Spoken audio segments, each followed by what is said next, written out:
everyone. My name is Ruby from the RubyGarmaNetwork.com. Today we have a special guest who owns a intermediate care facility nursing, or what they call an ICF DD-N, who's here today with us to share his journey of owning the ICF DD-N and his successes and challenges in running the business.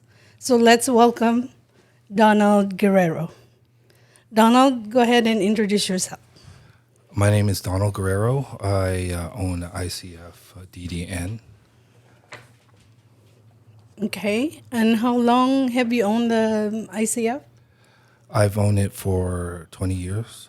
20 years. And how many clients do you have to have it? We're licensed for 6. We currently have 5. 5. And mostly with the ICF DD-N, what type of clients do you have? We have clients that are non-ambulatory with mental disabilities. Okay. And with the G2, correct? With G2. Yes. And also other health issues. Yeah, other health issues. Okay. What are the challenges, basically, in running an ICF DD-N? The challenges are to be in compliance with the health department. Okay. And how often does the health department come and survey the facility? Usually they come once a year to survey. Once a year to survey, right? Yes. And how long does it usually take? It usually takes 2 to 3 days. 2 to 3 days. So during the survey, what basically they are asking? They're asking if the clients are getting their appointments, if they're doing group outings, they're doing their objectives, Mm-hmm. and that they're getting their needs met. Yes. So basically what Donald is saying is that there's a lot of regulation that entail running an ICF DD-N. And we have, or for that particular facility, what are the consultants that are needed? The consultants that are needed are an OT, occupational therapist, Okay. a physical therapist, Okay. a speech therapist, a recreational therapist, Mm-hmm. and Dietitian. dietitian. Yeah, Yes. you need a dietitian as well. Yes. And then don't you have to have a QIDP and an RN consultant as well? An RN consultant and a QIDP. Correct. Yes. So these are comprise the consultants. I think we have to include speech therapies if the clients need speech objectives. So basically, each category of the consultants, they make an objective, correct? Correct. For each client, right? Right. Yes. So are all these expenses of the facility, or can they bill directly to the insurance company? It's the expense of the facility. Oh, okay. So it's included in your fee when they pay you on a monthly basis. Correct. Okay. What are the challenges? Basically, right now, can you tell our audience what are the challenges? Our challenges are with our clients. One day they can be healthy or they can be okay, and the next minute we need to take them to urgent care or to the ER. because of their medical issues. Yes. I understand that they're not there for us to babysit. They are there for us to take care, but sometimes we cannot predict, what's going to happen to them. No matter what we do, there's always something that we need to make sure that we're giving the care that they need. So, in that sense, what about caregivers? What are the challenges in the caregiving? When it comes to caregiving, sometimes we have a shortage of caregivers. They that's the only challenge we have right now. Yes. Okay. If you don't have any caregivers, then who would work?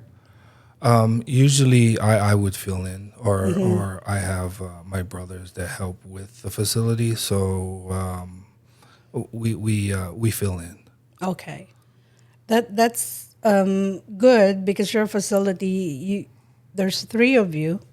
In other facilities, sometimes it's a very big challenge if they don't have caregivers. Yes. So let's go back to the survey. How critical is it to prepare ahead so that you can comply during audits? It's very critical. If it's not done prior, it's if it's not done prior, it's considered not done, or it could be an deficiency, or it could be a citation. Okay.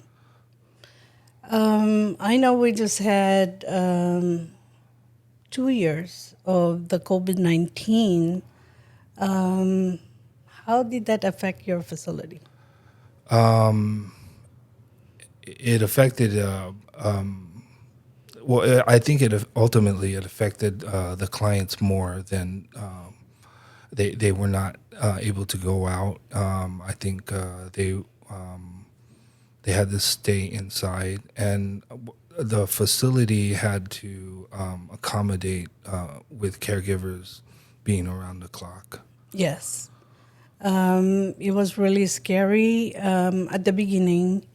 But did you have anybody at your facility that had a COVID or tested positive for COVID? Any of the clients? No, none of the clients were tested positive.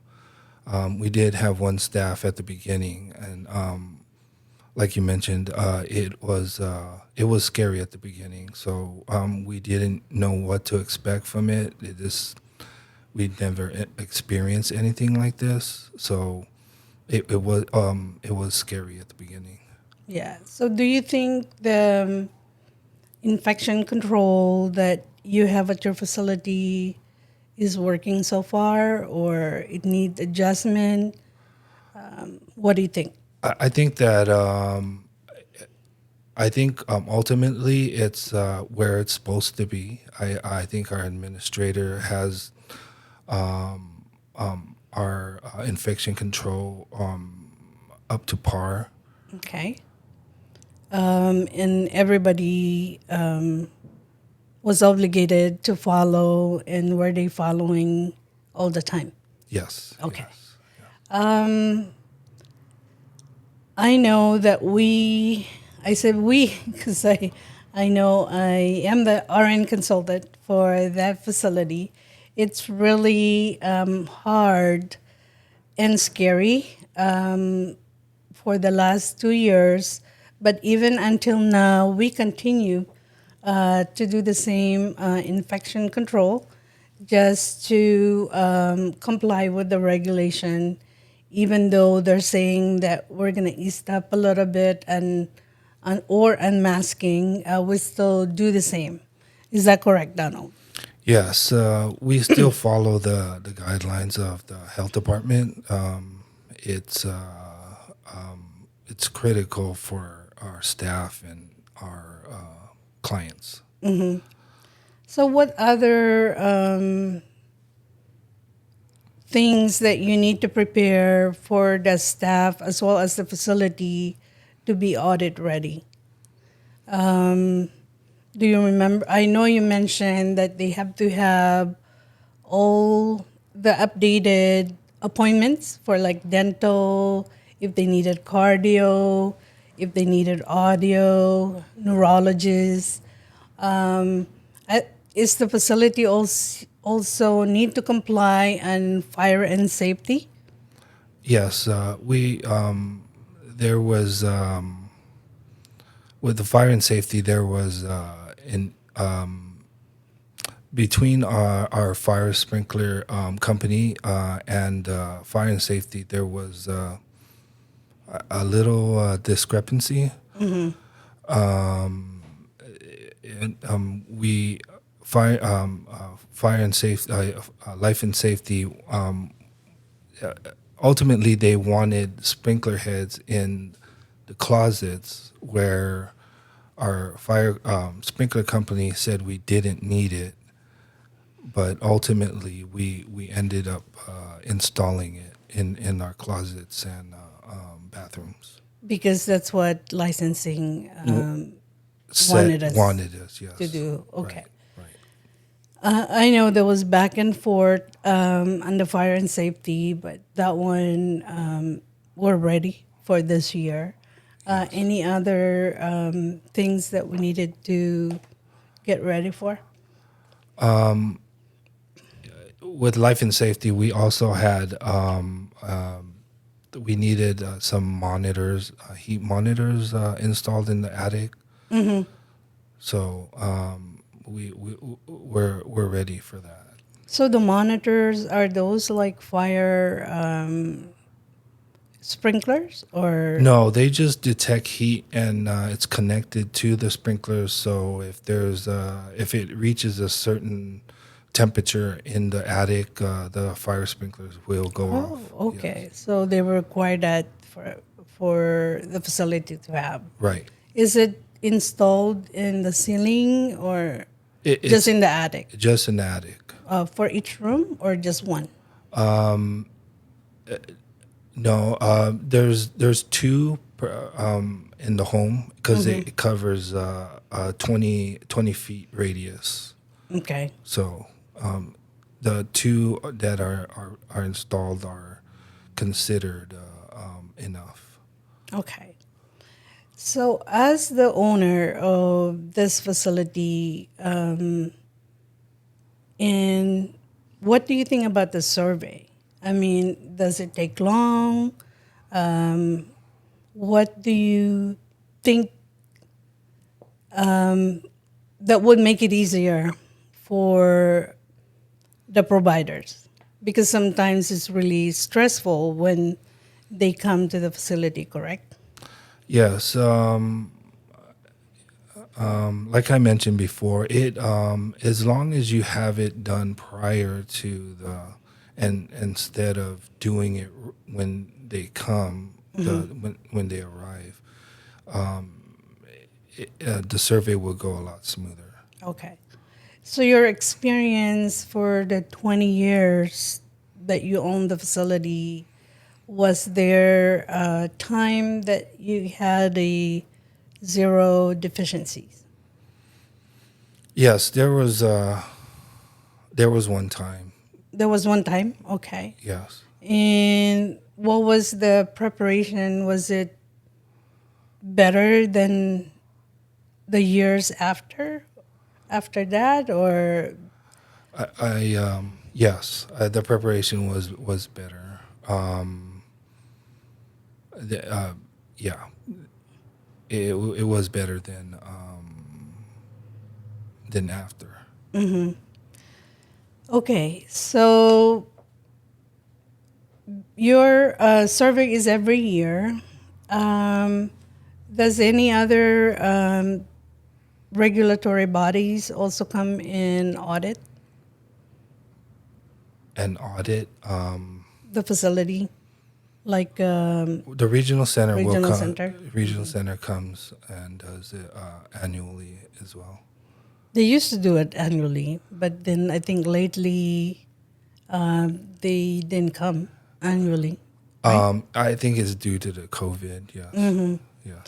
Yeah, so I think that one too helps the providers because for them doing the quality assurance, it would give us time to prepare, basically, and then we're more ready when Department of Public Health usually come.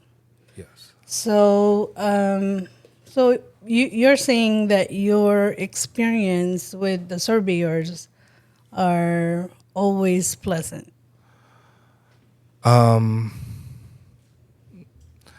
It's for the most part it is pleasant. There are times where I think the surveyors are nitpicky about certain things, and sometimes there's a debate that goes back whether like the last survey. I think our nurse Ruby had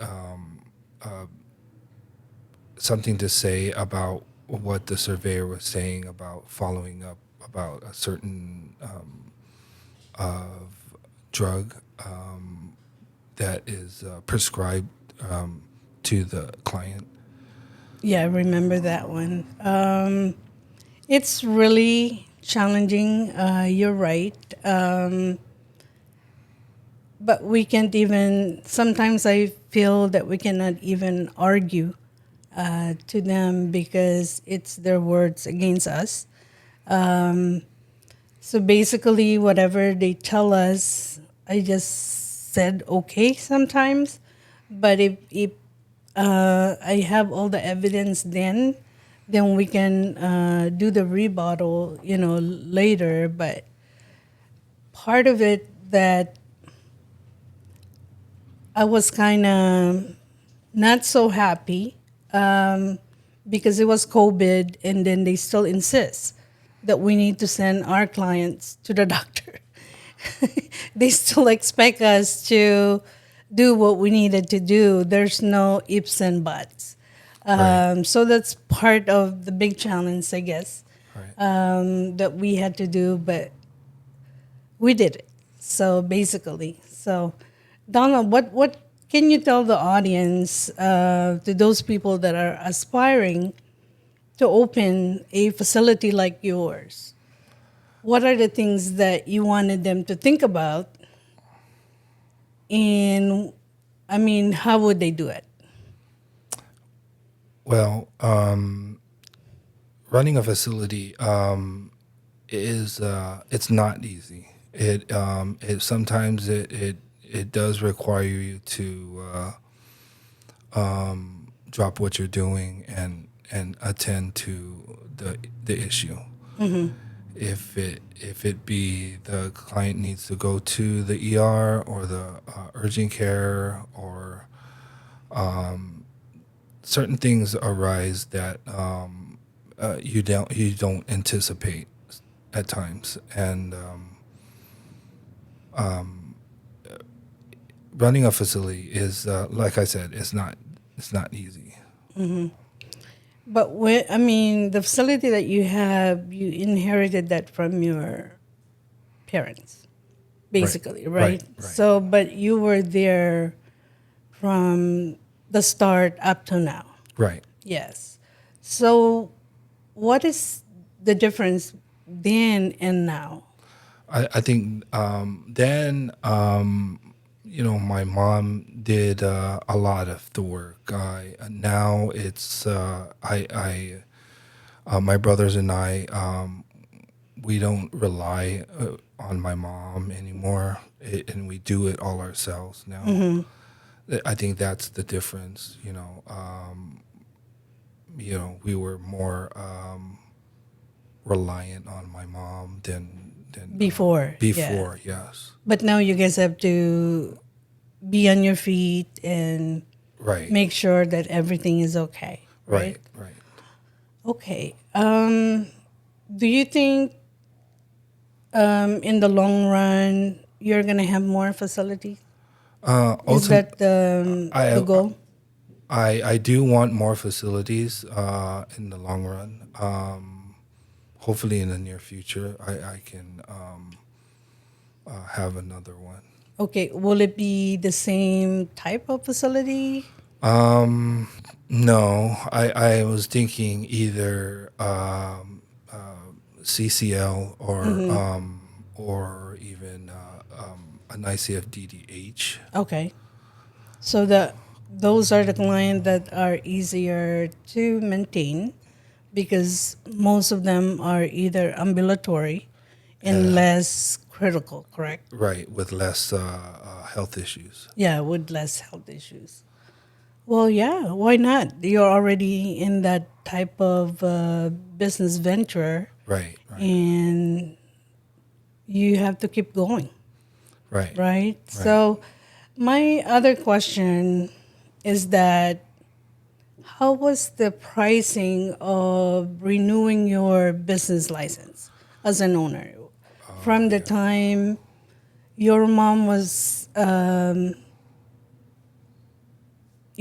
the time your mom started the business up to now, was the business component or the payment went up? Yes, it went up substantially. Substantially. Oh, wow. It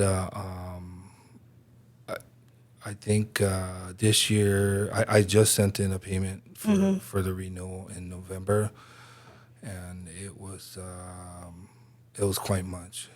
Yeah. But I know that it went up, but did the government also raise the payments for the clients? They did raise it a little bit, yes. But just a little, right? Yes. Okay. Oh, wow. Uh, Very challenging. What about for them, because they were not able to go to the day program? How was that? Were you guys getting paid extra, or it's the facility's own expenses? We were paid a little extra for the extra staffing, Okay. yes. And Are they still continue to pay you now, or did it stop? no, it hasn't stopped yet. Oh, okay. No, Okay. they continued paying, yes. Yeah. Okay, because I think a lot of the day program are calling the facility back to make sure that the clients are going back. But the requirements that they want us to do is a lot. They want a specific prescription if we wanted a client to be fed at the day program and all that stuff. So it might take time for me to get it, but we're gonna get it because that's what they're claiming it's required by Title 22. So we're gonna continue to do what we have to do. And are you looking for a caregiver? So this is your chance to. I am currently looking for a caregiver. We do have some openings, and We're accepting applications. we're accepting applications. Okay, yes, so yes. to those of you that in need of a part-time job or full-time job as a caregiver, if your heart is taking care of the developmentally disabled clients, please contact Donald Guerrero. Are we going to be able to put the number so that you can call and apply for the direct care staff? So, Donald, is there last minute thing that you want to say to the audience?